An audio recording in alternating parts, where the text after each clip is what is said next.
और दोस्तों ये जो आपको नज़र आ रहा है सामने, ये है अहिल्या फोर्ट। ज़माने की जो तोप है वो आपको दिखाई दे जाएगी यहाँ बाहर, परिसर के बाहर।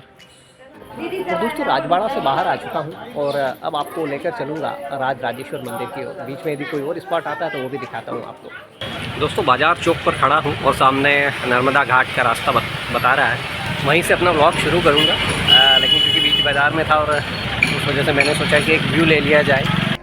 और दोस्तों ये है महेश्वर फोर्ट के सामने से, यानी कि अहिल्या फोर्ट के सामने से मां नर्मदा का विहंगम दृश्य। दूर दूर तक फैला हुआ चौड़ा पाट, जहां तक नज़र डालो पानी ही पानी। नमस्ते दोस्तों, मैं हूं आपका दोस्त और होस्ट लोकेश शर्मा और एक बार फिर आपका मेरे चैनल नोमैड लोकेश 99 पर स्वागत है। अपने मांडव टूर को मैं कंप्लीट कर चुका हूं और फिलहाल मैं पहुंच चुका हूं मालवा टूर से आगे बढ़ते हुए महेश्वर में। जी हाँ, हालांकि महेश्वर निमाड़ में आ जाता है, लेकिन यदि ओवरऑल एक पूरे टूर की बात करें तो मैंने जिस तरह से आपको कहा था कि जब तक यदि आप ओंकारेश्वर तक नहीं पहुंचते हैं तो ये आपका जो मालवा वाला टूर है ये थोड़ा सा अधूरा रहेगा। तो महेश्वर के बाद में पहुंचूंगा ओंकारेश्वर, जहां मैं एक और ज्योतिर्लिंग के दर्शन कर लूँगा और साथ ही आपको भी दर्शन करवाऊँगा। तो फ़िलहाल मैं महेश्वर में खड़ा हूँ अहिल्या फोर्ट के सामने। महेश्वर में जो देखने वाली जगहें हैं वो मेनली ये अहिल्या फोर्ट ही है। इसके अंदर ही काफ़ी सारे मंदिर हैं। इसके अलावा आप यहाँ पर देखना चाहें तो एक सहस्त्र धारा करके है, जहाँ नर्मदा कई धाराओं में बट जाती है। हालांकि ऐसा कहा जा रहा है अभी कि चूँकि पिछले दिनों काफ़ी बारिश हुई और नर्मदा का जो जल स्तर है वो काफ़ी बढ़ा हुआ है, तो अभी फ़िलहाल नर्मदा को अलग अलग धाराओं में बटा हुआ देखना मुश्किल है, लेकिन फिर भी मैं वहाँ पहुँचकर आपको दिखाऊंगा। इसी के साथ एक दत्त मंदिर है जहाँ पर आपको दर्शन करना चाहिए। तो आइए मैं आपको लेकर चलता हूँ। ये जो मेरे पीछे दिखाई दे रहा है अहिल्या फोर्ट है, इसके अंदर। और दोस्तों ये जो आपको नज़र आ रहा है सामने, ये है अहिल्या फोर्ट। ऐसा कहा जाता है कि सबसे पहले जो इसका रैम्पार्ट था वो करीब 1601 में अकबर ने बनवाया था, लेकिन जब अपने पति, ससुर और पुत्र को खोने के बाद लोक माता अहिल्या यहाँ की जो रानी बनी मालवा साम्राज्य की, तो उन्होंने फिर महेश्वर यानी कि महिष्मती को अपनी राजधानी बनाया था और यहाँ पर इस अहिल्या फोर्ट का निर्माण करवाया था। और आज से करीब 300 साल पहले इस तरह का निर्माण, और वो भी एक महिला शासक के द्वारा, ये उनकी जिजीविषा, जीवटता और संकल्प को ही प्रदर्शित करता है यह अहिल्या फोर्ट। करीब 28 साल उन्होंने जिस कुशलता से शासन किया, और वो भी उस ज़माने में जब न उनके पति थे, न उनके ससुर थे और ना ही उनके पुत्र थे। अपने आप में इतिहास में उनका नाम इसके चलते स्वर्ण अक्षरों में दर्ज हो जाता है। और थोड़ा पास से आपको व्यू करवा रहा हूँ। पूरे परिसर में बेल बूटे हैं, बारीक नक्काशी है और इसका स्थापत्य आज भी इतना जीवंत है कि बॉलीवुड की अनेक फिल्मों की शूटिंग अभी तक यहाँ हो चुकी है। दबंग 2 से लेकर सुई धागा, राजनीति से लेकर गुल्लक और पंचायत और भी ढेर सारे नाम। और दोस्तों सामने आपको अहिल्या फोर्ट का गेट दिखाई दे रहा है और अब मैं उसके अंदर आपको लेकर चलता हूँ। निमाड़ की मिर्च जितनी तीखी होती है, निमाड़ की गर्मी भी उतनी ही तीखी होती है। फ़िलहाल अक्टूबर लगने वाला है, लेकिन गर्मी यहाँ इतनी है कि अभी से यहाँ पसीना आ रहा है। दोस्तों जब आप इस तरह की जगहों पर आते हैं तो उस समय के युग में खुद को ढाल लेते हैं। आपके दिल दिमाग में कुछ इस तरह से चलचित्र बनने लगते हैं कि आप खुद को उस युग में पहुँचा देते हैं। दोस्तों महेश्वर या महिष्मती उतना ही पुराना है जितना पुराना उज्जैन है। ईसा से 300 साल पहले जब 16 महाजनपद होते थे, उस समय अवंती जो जनपद होता था उसकी दक्षिणी राजधानी महिष्मती होती थी। हालांकि जो आजकल के बच्चे हैं उन्हें बाहुबली मूवी से महिष्मती याद आता है, लेकिन ये महेश्वर है, ये महिष्मती है और का एक समृद्ध इतिहास है। हरिवंश के अनुसार यहाँ का जो राजा था महिष्मंत, उसके नाम पर इसे महिष्मती कहा जाता था। और एक और मान्यता के अनुसार हैहय वंश का जो राजा सहस्त्रार्जुन था, जिसने रावण को पराजित किया था, उसकी राजधानी होती थी महिष्मती। और दोस्तों ये घाट से मैं आपको माँ नर्मदा या माँ रेवा के दर्शन करवा रहा हूँ। दूर दूर तक फैला हुआ चौड़ा पाट है। दोस्तों मैं फोर्ट के अंदर आ चुका हूँ और आपको फोर्ट के अंदर के दर्शन करा रहा हूँ। जब इस तरह के सब निर्माण को आप देखते हैं तो अपने आप ही मन में ख्याल आता है कि उस ज़माने में जबकि ना इतनी टेक्नोलॉजी थी और ना ही इतना ट्रांसपोर्टेशन के साधन, तब किस तरह से उस समय के शिल्पियों ने इन सब गाथाओं को रचा होगा, स्थापत्य के ये जो अद्भुत नमूने हैं इन्हें बनाया होगा। एक और पॉइंट है जहाँ से मैं आपके लिए इसका व्यू कवर कर रहा हूँ। यह अहिल्या फोर्ट का आपको सामने गेट दिखाई दे रहा है, जहाँ से मैंने अभी अंदर एंट्री ली है। दोस्तों बेसिकली जो अहिल्या फोर्ट है ये अलग अलग, इसमें माँ अहिल्या का यहाँ जो राजबाड़ा है, जो कि उनका निवास स्थान होता था वो तो था ही, क्योंकि माँ अहिल्या शिव की परम भक्त थी, तो यहाँ पर आपको जगह जगह शिव मंदिर मिल जाएंगे। काशी विश्वनाथ से लेकर घाट पर फैली हुई छोटी छोटी मंदिरियाँ तक। जब आप अहिल्या फोर्ट के अंदर आते हैं घाट एरिया से, तो लेफ्ट हैंड पर सबसे पहले आपको अहिलेश्वर मंदिर पड़ जाता है और ये सामने उसी का गेट दिखाई दे रहा है और मैं उसके अंदर हूँ। ये जो सामने दिखाई दे रहे हैं ये दीप स्तंभ हैं, ये दोनों तरफ आपको दीप स्तंभ दिखाई देते हैं और ये अहिलेश्वर मंदिर है। जिस तरह से मैंने आपको कहा कि लोक माता अहिल्या शिव की परम भक्त थी, उन्होंने माँ नर्मदा के किनारे अपना निवास बनाया था। और दोस्तों ये सामने आपको अहिलेश्वर मंदिर के शिवलिंग के दर्शन हो रहे हैं, क्योंकि यहाँ थोड़ा सा वीडियोग्राफी और फिल्मिंग प्रतिबंधित है, इसलिए मैं थोड़ी दूर से आपको दर्शन करवा रहा हूँ। इस पूरे परिसर में बैठकर आपको अद्भुत शांति का एहसास होगा। आप सामने की तरफ देखेंगे तो दूर दूर तक फैली हुई माँ नर्मदा दिखाई देगी। अहिल्या फोर्ट के बाहर से है आपको जो विहंगम दिखाई देता है अहिलेश्वर मंदिर, ये उसको मैं थोड़ा नज़दीक से आपको दिखा रहा हूँ। ये सामने अहिलेश्वर मंदिर है, बाहर से एक व्यू ले रहा हूँ मैं। अहिलेश्वर मंदिर के सामने ही श्री राम मंदिर है। ये दोस्तों यहाँ पर राम मंदिर है जो कि अहिलेश्वर मंदिर के परिसर में ही है। सबसे खास बात ये कि आप यहाँ अलग अलग जगहों से जो यहाँ जो झरोखे बने हुए हैं, जो खिड़कियाँ बनी हुई है, वहाँ से बेहद खूबसूरत दृश्य दिखाई देते हैं मंदिर और अहिल्या फोर्ट परिसर के। इन सब स्थापत्य को देखकर आप किसी दूसरी ही दुनिया में पहुंच जाते हैं। और दोस्तों ये अहिलेश्वर मंदिर के परकोटे से, यानी कि जो उसका ऊपरी हिस्सा है, वहां से मैं आपको माँ नर्मदा का विहंगम दृश्य दिखा रहा हूं। सोचिए पानी के किनारे इतनी ऊंचाई पर इतना ऊंचा स्थापत्य स्थापित करना या बनाना, ये उस समय के शिल्पियों की अद्भुत कलाकारी का नमूना है। ये अहिलेश्वर मंदिर ही है जिसे एक मैं दूसरे एंगल से आपको दिखा रहा हूँ। एग्जैक्टली जब भी आप इस तरह की जगहों पर पहुँचते हैं, ये इतनी खूबसूरत होती है कि आप अपने आप को फिल्मिंग करने से रोक ही नहीं पाते हैं। ऐसा लगता है कि बस शूट करते ही रहे।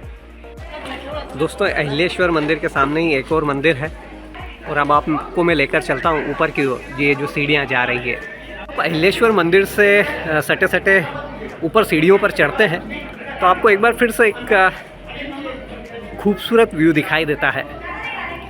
उसे फिर से मैंने कैप्चर करने की कोशिश की है। ये सामने आपको अहिलेश्वर मंदिर दिखाई दे रहा है और दोस्तों ये जो आपको दिखाई दे रहा है, ये रास्ता ऊपर अहिल्या फोर्ट की ओर लेकर जा रहा है।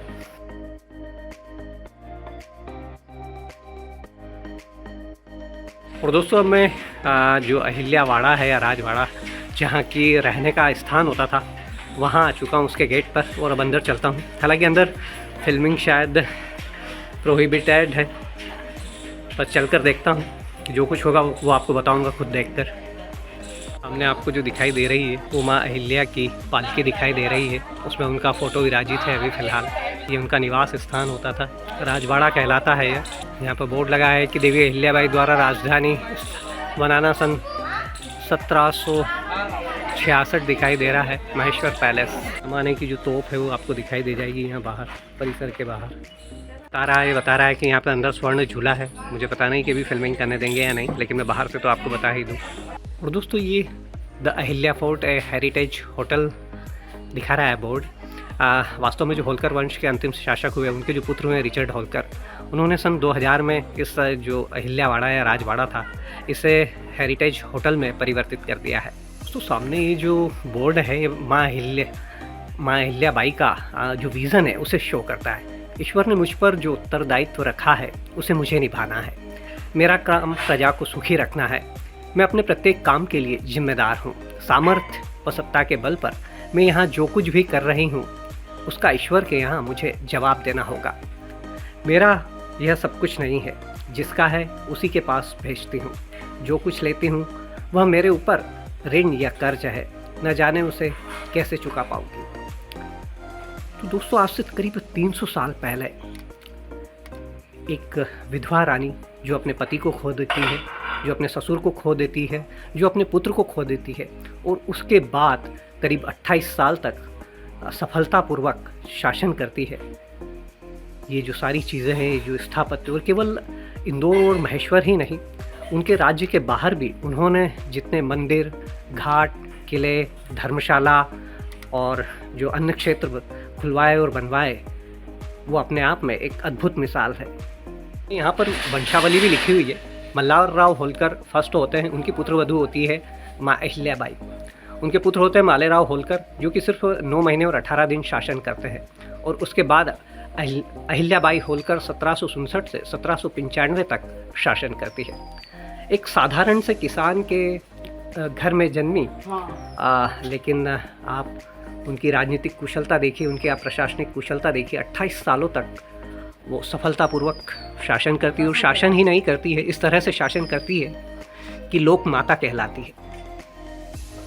दोस्तों अभी मैं फ़िलहाल जहाँ खड़ा हूँ वो यहाँ पर अंदर माँ अहिल्या का जो पूजा स्थल है वो बताता है। यहाँ वो पूजा करती थी। यहाँ पर स्वर्ण झूला है, साथ ही नर्मदेश्वर महादेव मंदिर है जो कि नर्मदा से निकले हुए हैं, और उन्हीं की यहाँ पर स्थापना है।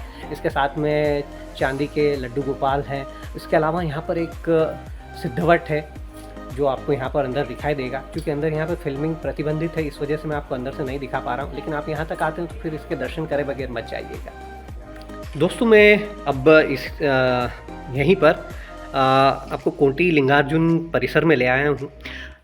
ऐसी मान्यता है कि माँ अहिल्या के समय यहाँ पर रोज़ करीब 1.25 लाख पार्थिव शिवलिंग बना करते थे, लेकिन और वह परंपरा आज भी जीवित है। हालांकि 1.25 लाख पार्थिव शिवलिंग तो नहीं बनते हैं, लेकिन आज भी यहाँ पर 7 पंडित आकर रोज़ाना करीब 11,000 शिवलिंग का निर्माण करते हैं। उन्होंने बाद में प्रतिदिन माँ नर्मदा में विसर्जित कर दिया जाता है।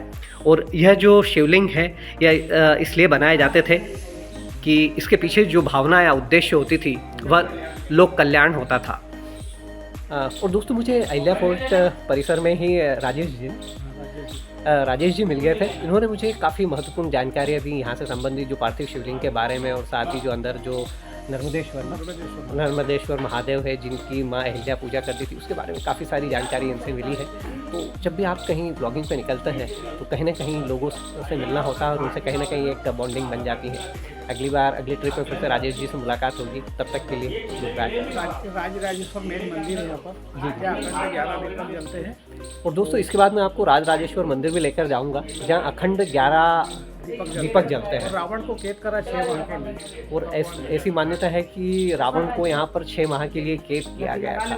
तो उस मंदिर पर ले जाऊँगा, वहाँ पर उसकी हिस्ट्री बताऊँगा आपको मैं। राजबाड़ा का गेट है, अंदर लेकर चलता हूँ आपको। यहाँ गादी है जहाँ बैठकर माँ अहिल्या शासन से संबंधित फैसले लिया करती थी। दोस्तों ये वो गादी है, क्योंकि यहाँ पर फ़ोटो निकालना मना है। मेरी आवाज़ मैंने धीमे कर ली है, लेकिन चूँकि मुझे दिखाना था, इस गादी पर बैठकर वो बैठती थी और सामने प्रजा वगैरह बैठती थी। और सामने आपको जो होलकर वंश की वंशावली के जो शासक हैं उनके फ़ोटो भी दिखाई देंगे। तो यहाँ पर श्रीमंत तुकोजीराव होलकर प्रथम और श्रीमंत यशवंतराव होलकर प्रथम के द्वारा 1799 से 1818 तक जो उपयोग में लाए गए थे शस्त्र, वो रखे गए हैं। सामने हाथी के ऊपर जो लगता है वो है, ये तलवारें हैं।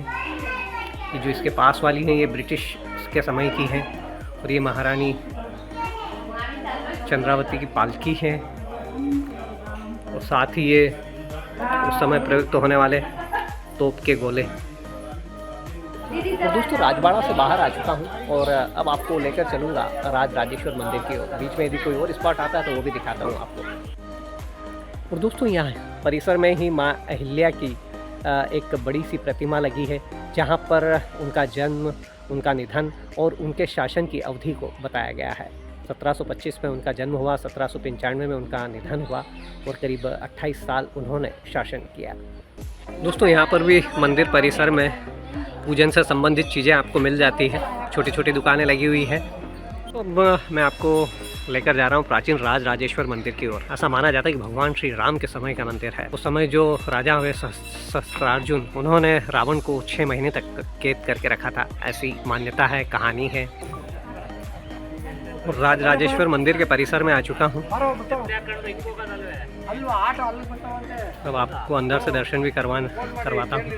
श्री राज राजेश्वर सहस्त्रबाहु मंदिर, जहाँ पर अखंड 11 ज्योत जलती है।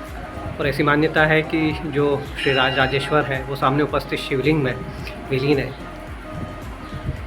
यहाँ पर कई शताब्दियों से 11 अखंड दीपक जलते हैं। दाईं ओर से देखने पर आपको 7 दीपक दिखाई देते हैं और बाईं ओर से देखने पर आपको 4 दीप के दर्शन दर्पण में होते हैं। प्रभु श्री राज राजेश्वर विष्णु जी के सुदर्शन चक्र के अवतार थे और सप्तद्वीप सम्राट रहे, इसलिए इन्हें राजाओं के राजा और ईश्वर के समान पूजनीय राज राजेश्वर कहा जाता है। ऐसी मान्यता है कि रावण को भी इन्होंने परास्त कर यहीं महेश्वर में 6 माह तक बंदी बनाकर रखा था और उन्हीं 1000 भुजाओं के बल से प्रभु ने एक बार जल क्रीड़ा करते हुए नर्मदा जी के प्रवाह को भी रोक लिया था। दोस्तों, ये आपको सामने जो दिख रहे हैं ये 7 दीपक हैं, जैसी कि मान्यता है। और इसके बाद इधर दर्पण में सामने आपको ये 4 दीपक दिखाई दे रहे हैं। और दोस्तों, इस परिसर में पूरी पंचायत है, यानी कि 5 मंदिर है। गणेश जी हैं, रिद्धि सिद्धि है, माता जी हैं, जिनके आप दर्शन कर सकते हैं। दोस्तों, सहस्त्रार्जुन मंदिर के बाद आपको मैं प्राचीन काशी विश्वनाथ मंदिर लेकर आ गया हूँ। माँ अहिल्या ने जो बनारस में जो काशी विश्वनाथ मंदिर है उसका पुनरुद्धार कराया था। तो ये काशी विश्वनाथ मंदिर है। बनारस की कुछ प्रतिकृति यहाँ पर दिखाई देती है और सामने माँ नर्मदा का विहंगम दृश्य दिखाई देता है। सामने जो बीच में आपको जो पानी में दिखाई दे रहा है वो आई थिंक बाणेश्वर मंदिर है, जहाँ तक नाव की सहायता से आप पहुँच सकते हैं। दोस्तों, ये काशी विश्वनाथ मंदिर का एक और व्यू है जो मैं घाट से ले रहा हूँ और ये उसके जाने का रास्ता है। इन सीढ़ियों पर चढ़कर आप वहाँ तक पहुँच सकते हैं। और दोस्तों, गर्मी बहुत ज़्यादा है। निमाड़ है, निमाड़ की गर्मी और निमाड़ की मिर्च दोनों बेहद तीखी। शाम के 4 या 5 बजे के आसपास आप यहाँ आकर मछलियों को कुछ खाना भी खिला सकते हैं। तो ये लाइन से आपको ढेर सारी बोट दिखाई दे रही है जिसकी आप सवारी कर सकते हैं। शाम होते होते यहाँ रश थोड़ा सा ज़्यादा बढ़ जाता है।